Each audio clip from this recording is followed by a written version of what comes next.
When a death is sudden, the first experience is often not wisdom. It is shock. The mind cannot hold what just happened, and the body does not want to believe it. The Law of One offers a larger view of consciousness, but sudden loss can make that view hard to access. In the early wave of shock, your job is not to become philosophical. Your job is to stay in reality gently enough that your nervous system can begin to catch up. Unexpected death often breaks the normal sequence of grief.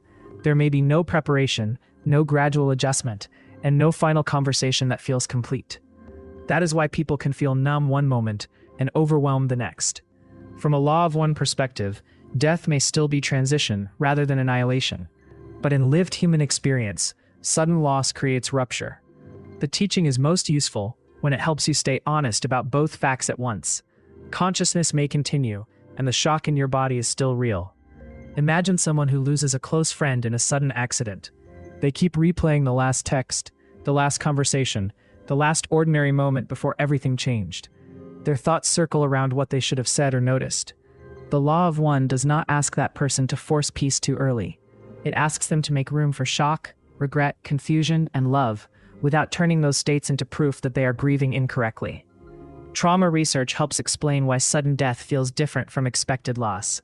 The brain often struggles to process the event as real, and the body can move through numbness, agitation, disorientation, and memory looping. Science does not prove the Law of One, but it does support the practical need for slow grounding, social support, and time when grief is mixed with shock.